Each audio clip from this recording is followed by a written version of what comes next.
Welcome back to another episode of We Roguelike It. I'm your host, Boston. Joining me as always is Moonpeer. Hello. And we're recording this a little off schedule, so Monkey Senior disappeared. Yes. I can't blame him. Not our normal day. Yeah. Stuff happens. What happened was he actually found this little portal and he's been turned into a dice. Right.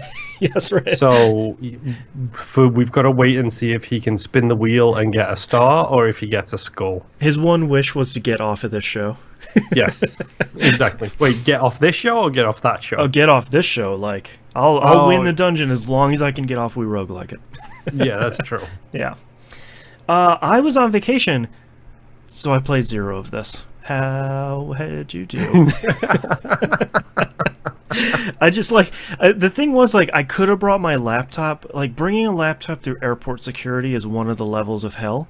So it's even the sixth circle, yes. Yeah, even getting through there with a phone, a wallet, and a CPAP machine was too much. So I was I'm not gonna. No more electronics. If you want some real fun, try taking a vaping rig through airport security. They take you down for a randomly selected pat down. Yes, the man who has the big bushy beard and looks homeless when he flies. Right. Yes, a randomly selected. Yes. You know. Yeah. Oh, yes. Liquids, folks. Always fun. Yeah. Well, yes, I actually played a fair bit of Dicey Dungeons this week. Oh, thank goodness. I did a couple of witch runs. Okay. I failed horribly at the witch. What do you think of her? Because you hadn't unlocked her last week. She's interesting. Yeah. But I don't know if I like it. Yeah. It's complicated. Yes, I think her whole setup of spend a dice to put these spells on your spell book, and then use those spells to, generally speaking, like Monkey said, you can't break it and just get the recursive spell thing going on where you're just getting the same thing, but that's kind of a lucky draw. And if you don't have at least one healing thing, which I've noticed I'm struggling with people who don't have heals. Yes. That's my biggest flaw right now, is if I don't have something to heal me, I'm generally speaking usually screwed. Yeah, because there's no real way for you to directly interrupt the enemy's attacks. You can set the dice on fire, you can blind them, you can shock them, you can do that stuff, but they can still feed enough dice into their board to unlock stuff and attack you. So it's not like I'm also having that problem. Yeah, it's not exactly a nice. It's a roll of the dice whether or not you get the health back that you need or not. Right. Because it's one of those things. I'll face a couple of enemies, and I'll have that apple or whatever on the map, and I'll be like, nom, nom, nom, nom, nom, give me that apple, give me that health, I need it. And then the next enemy I face will take me out in 4 hits, and it's great. Did you get bitten by that on the Halloween event? I did not. I didn't play the Halloween event at all. Okay, so on the Halloween event, which we talked about that, I think it was last week, there's now a section in the game, they patched it once the event is over, I think it's a cheats section, and you can turn the Halloween event back on at any time, which is really nice. The apples were replaced with pumpkins, and I wasn't paying attention, and I went to go grab a pumpkin to fill my health because I had 2 health left. It was an enemy pumpkin, and it destroyed me. And I was like, that's on me because I didn't pay attention, but also go to hell. That's on you more than you'd care to admit, really. 100%. It's but also screw the game. I can go eat it. Yeah. All right, so you played a bunch as the witch, and there's a lot going on. Yes. There is a lot going on, and it's enjoyable, but it's also super complicated and way more thinking than I'm wanting to do. Yeah. We talked about the comparisons between this and Hearthstone. This is a thinking man's roguelike, whereas think about what you've been dealt and maximize your damage output with that. Yeah. One of the big things when I played Hearthstone on a regular basis, a friend of mine would always berate me because I had what's known in Hearthstone terms as having lethal, which is with the cards you have and what you have on the board, you can kill the opponent and win this round. Oh, okay. I would have lethal, and then I wouldn't see it, and then I would make a mistake and give them a round to recover whatever they could in that meantime. Gotcha. And this game is very much the same, where those certain enemies where I've gone against them and I have lethal, I know I can kill them. Right. I just can't get the numbers to merge in the right way. Like your order of operations. Exactly. Yeah. So it's one of those things where with her, it's like I could maximize it so much better if I just stopped, take a beat, think about what you're doing, right, and then do it. Right. Don't just go, ooh, dice, move. That's why move. I like playing the robot. I'm gonna keep hitting the button. Exactly. Just give me that jackpot every single time, please. That's right. Give me the dopamine.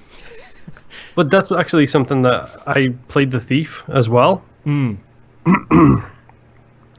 And because I unlocked the Witch and I've got all the base characters now. Yeah. So I'm going through and trying to do the episodic stuff. I got halfway through the night's second episode, had to quit the game, came back and got a fatal error every time I tried to load that save. Okay. Small team, indie game. Mm-hmm. It happens. It's like, oops, you got a crash. Check out this folder for the crash log. And then I'd click on OK, and it wouldn't do nothing. So I'd held Alt F4 out the game, and then continue on in my poor new games. But I did end up playing as the Thief, and ended up jumping on, did a whole run through as the Thief, and pretty much got a lot more understanding of him. Oh, okay. To the point where I watch color. I went with a poison build with him. Ooh, okay. Because the Thief has got he's got repetitive damage with number 3 die. Like you can hit over and over and over again with his dagger as many times as you want, as long as it's below 3. So with him, I ended up with a poison build out where I was just like, anytime I'd have 3 or below, I'd throw it into his normal attack. Mm-hmm. And then I had the recursive poison one, which you could use 5 times a turn. Wow. And then I'd just be splitting dice. Like, I'm going to split this dice and split that dice and split this and then duplicate that one. So I was just throwing tons of poison damage at people and then stabbing them a lot with Mr. McStabby Face. You're just throwing like 20 dice in a turn. Mm-hmm. Interesting. And I pretty much cruised through his setup. As soon as I had a healing spell for him, there was a couple of close calls, but then I ended up with a healing build for him, and it ended up working really, really well for being able to just jump in, put as many dice as I could into the healing one, then save it for when I needed it, do stabby, poison, and then when he starts to get me to low health, 1 more dice into the healing one, I'm healed! Gotcha. Alright, yeah, you had a good workflow going there. So yeah, the Thief worked out pretty nicely, and then I tried other ones and failed. I'm really struggling with a couple of these, like not the Witch, but the one before the Witch.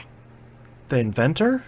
Yes, really struggling with that one. That's just yeah.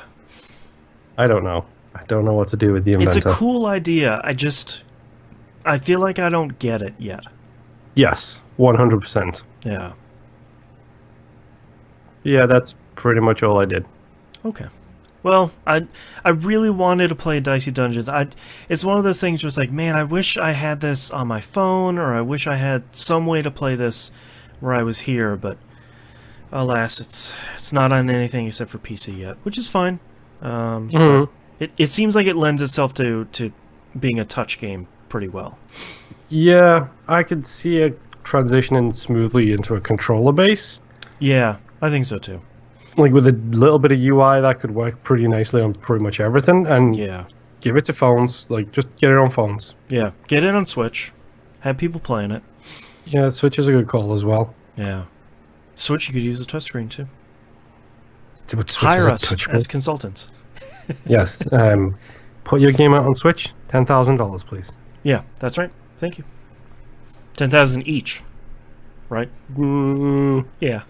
15. We'll split it down the middle. There you go. I'll take it. That's the all friends right. and family prices. Yeah, that's our price, everyone. $7,500.